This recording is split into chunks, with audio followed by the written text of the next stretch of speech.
Shalom, selamat sore ibu-ibu yang terkasih dalam Tuhan Yesus Kristus. Selamat berjumpa lagi dalam ibadah Komisi Perempuan Gloria GKMI Kenari Kudus.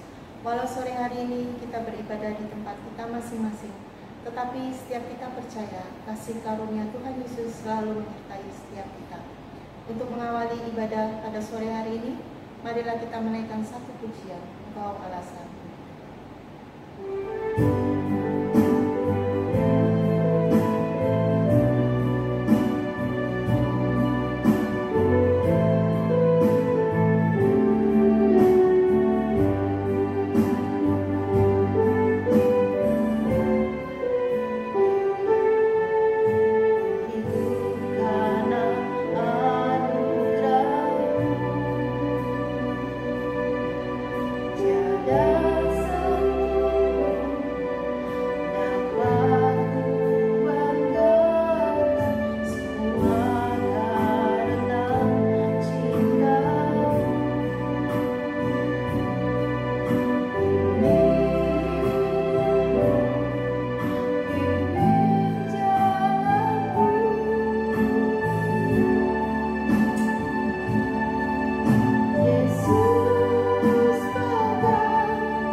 Sebelum kita melanjutkan ibadah sore hari ini, marilah kita bersama-sama datang kepada Dia untuk berdoa.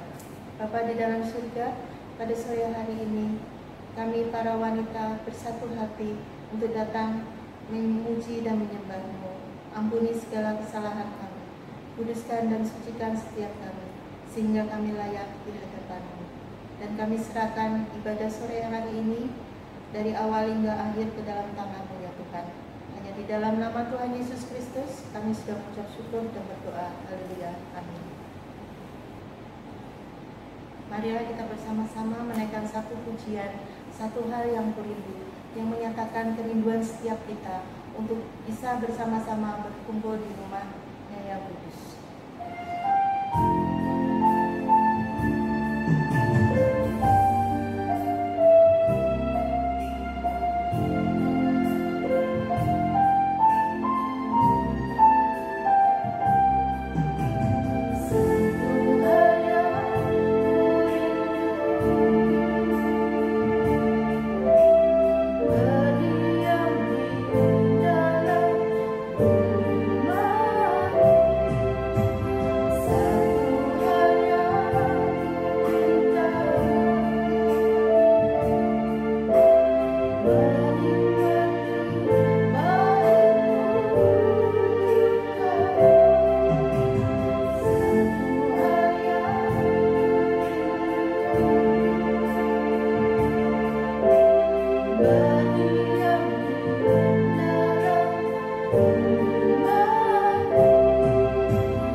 Salam damai sejahtera bagi kita semua.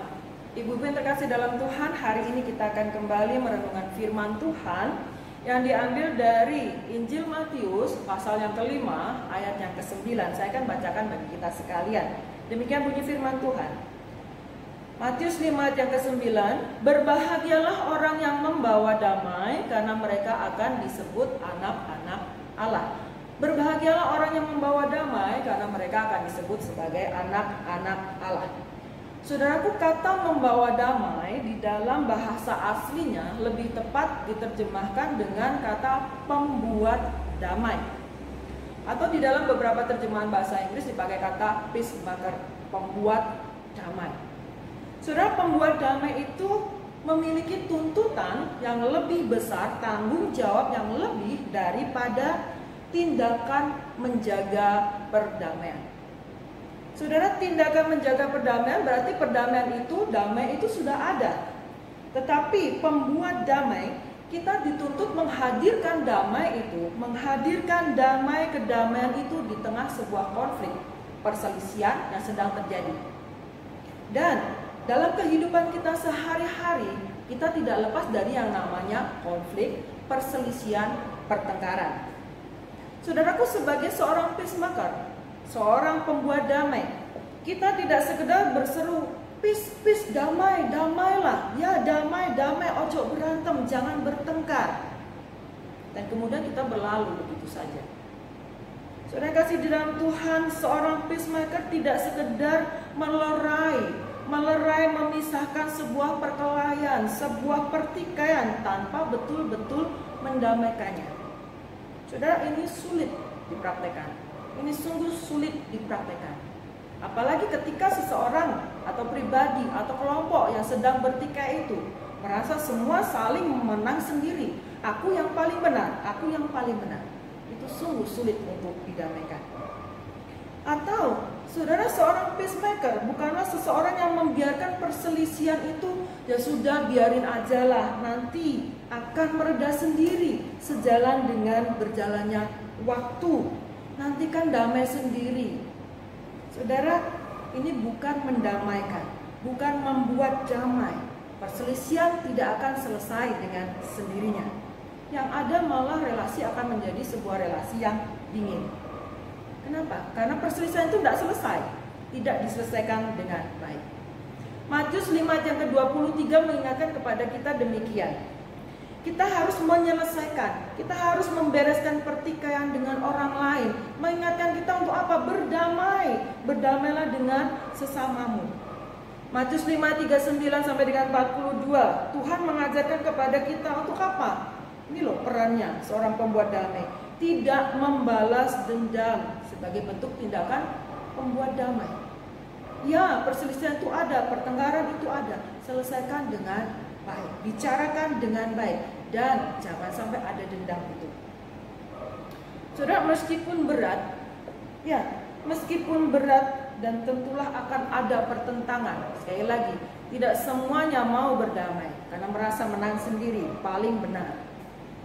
Saudara, ingat, segala hal yang diinginkan oleh Tuhan untuk kita lakukan, kita praktekkan, dasarnya adalah kasih. Matius 5 ayat 44 berkata demikian, aku berkata kepadamu, kasihilah musuhmu. Tuhan tidak mengatakan kasihilah orang yang baik kepadamu saja, enggak. Tapi dalam bagian ayat itu mengatakan kasihilah musuhmu. Siapa musuhmu di sini? Orang yang berseberangan dengan kita, orang yang bertentangan dengan kita, orang yang berselisih dengan kita. Dan apa harus kita lakukan?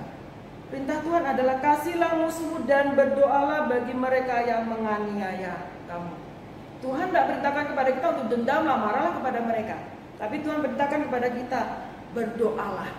Ya, seringkali ketika terjadi perselisihan, pertikaian, kita nggak bisa berbuat apa-apa. Kenapa? Karena saling keras kepala dan hatinya keras. Susah didamaikan. Tuhan inginkan kita untuk doa. Berdoa, doain orang-orang seperti itu. Saudara yang kasih di dalam Tuhan, mengapa kita harus melakukan hal yang sulit itu? Ingat saudara, sebagai murid Tuhan Yesus, kita harus meneladani apa yang sudah Tuhan lakukan. Apa yang sudah Tuhan lakukan kepada kita? Ya, Tuhan adalah peacemaker itu. Dia sudah mendamaikan kita dengan Allah. Pribadi yang berdosa ini didamaikan dengan Allah melalui kematian Yesus Kristus. Saudara, setiap kita yang terima Yesus Kristus, terima diperdamaikan itu, kita memiliki hubungan relasi yang baik dengan Allah. Tapi tentunya tidak semua orang mau terima Yesus Kristus. Tidak semua orang mau didamaikan dengan Allah melalui jalan yang diberikan oleh Tuhan, kematian di kayu salib itu. Saudara kasih dalam Tuhan, menjadi pembuat damai bukanlah hal yang mudah. Saudara kasih dalam Tuhan, Yesus, Roma 12 ayat 18 berkata demikian. Sedapat-dapatnya kalau hal itu bergantung kepada kamu. Ini tugas kita, tugas setiap kita, panggilan hidup kita. Hiduplah damai, hiduplah dalam perdamaian dengan semua orang. Saudaraku, seorang pembuat damai, dalam ayat yang sudah kita baca tadi, dikatakan kita berbahagia, kita disebut sebagai anak-anak Allah. Ya, kita yang sudah diperdamaikan dengan Allah itu melalui kematian Yesus Kristus di atas kayu salib. Maka kita harus meneladani apa yang sudah dilakukan Dia. Kita adalah anak-anak Allah yang sudah diperdamaikan dengan Allah melalui kematian Yesus di atas kayu salib. Kita percaya akan anugerah itu. Maka saudaraku, sebagai anak-anak Allah, kita harus meneladani Bapa kita, meneladani Tuhan kita, meneladani guru kita. Apa yang sudah Dia lakukan? Menjadi pembawa damai, pembuat damai, menghadirkan damai di tengah semua perselisihan itu. Sedang kasih dalam Tuhan, ketika kita meneladani, kita taat, Bapa kita menyebut kita apa? Ya, engkau anak-anak, engkau anak-anak Allah, engkau meneladani hidup Yesus Kristus. Susah, saudara. Itu sulit, bukan hal yang mudah menjadi pembuat damai, menghadirkan damai di tengah semua konflik, semua perselisihan. Tapi ini ada tugas kita, panggilan kita. Biarlah kita bersama-sama berusaha untuk menghadirkan, menciptakan, membuat damai di tengah semua perselisihan yang ada, entah di keluarga kita, di tempat pelayanan kita, atau dimanapun kita berada. Ketika kita menghadapi kesulitan itu, mohon Tuhan yang tolong kita, mohon Tuhan berikan kekuatan kita untuk kita bisa mempraktikkan firman Tuhan hari ini. Sungguh saudara, mari andalkan kepada Tuhan, mohon kepada Tuhan. Tuhan Yesus mampukan aku menjadi pembuat damai, menghadirkan damai dalam hidup sekitar kami. Kita akan berdoa bersama-sama. Bapa di surga, kami bersyukur untuk firman yang kami dengar hari ini, kami baca hari ini. Tapi sungguh Tuhan, kami mengakui di hadapan Engkau, apa yang kami baca, apa yang kami dengar hari ini, sungguh Tuhan berat untuk dilakukan. Berikan kami kemampuan, berikan kami hikmat untuk boleh menjadi pembuat damai, menghadirkan damai dimanapun kami berada. Di tengah semua perselisihan, pertengkaran. Sungguh Bapa, kami membutuhkan uluran tangan Engkau untuk menolong kami. Biarlah Tuhan Yesus, kami memiliki kerendahan hati daripada Tuhan untuk boleh melakukan firman-Mu dalam keseharian kami. Di dalam nama Tuhan kami Yesus Kristus Allah yang hidup, kami boleh berdoa dan menaikkan permohonan kami. Amin.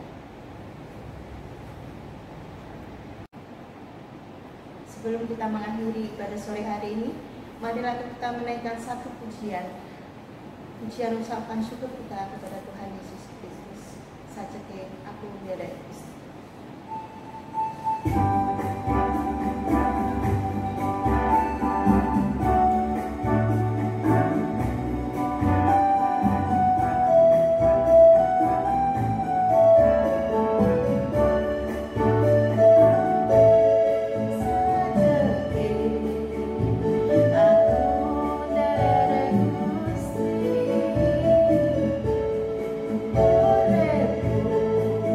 Nah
Bapa di surga, kami bersyukur Tuhan untuk pemeliharaan-Mu yang sungguh nyata buat kehidupan kami, pribadi lepas pribadi, para ibu-ibu. Tuhan Yesus, tolong kami dalam keseharian kami di tengah-tengah masa pandemi ini Tuhan. Kami tetap bersyukur kepada Tuhan, kami tetap mengandalkan Tuhan, karena kami yakin percaya Tuhan ada dalam kehidupan kami, pribadi lepas pribadi, keluarga kami masing-masing, usaha pekerjaan kami. Tuhan Yesus, biarlah dalam kondisi apapun kami tetap boleh menjadi berkat bagi orang sekitar kami, boleh menjadi pembawa damai bagi orang sekitar kami. Terima kasih Bapa dalam surga, biarlah Tuhan sekali lagi kami tidak jemu-jemu untuk berharap kepada Tuhan. Biarlah pandemi ini boleh segera lalu, dan biarlah Tuhan kami juga boleh berbakti kepada Tuhan di rumah Tuhan, di gereja. Itu kerinduan kami Tuhan. Meskipun selama ini kami boleh berbakti secara online, kami juga tetap bersyukur kepada Tuhan. Biarlah Tuhan kami juga berdoa untuk bangsa dan negara kami, para pemimpin kami. Mereka juga boleh ada damai yang daripada Tuhan, ada hikmat yang daripada Tuhan, untuk boleh tetap menyejahterakan rakyat Indonesia, boleh mengatur bangsa ini dengan begitu baik. Sehingga Tuhan dalam kondisi apapun, anak-anak Tuhan, rakyat Indonesia semuanya secara keseluruhan boleh hidup dalam damai, dalam berkat penyertaan daripada Tuhan. Terima kasih Tuhan Yesus, kami boleh berdoa kepada Tuhan. Biarlah Tuhan Yesus, anak cucu kami, keluarga kami, segala yang ada dalam kehidupan kami serahkan kepada tangan Tuhan. Tuhanlah yang memelihara dan menyertai kami masing-masing. Terima kasih untuk persekutuan pada sore hari ini Tuhan. Pada hari ini Engkau hadir di tengah-tengah kami.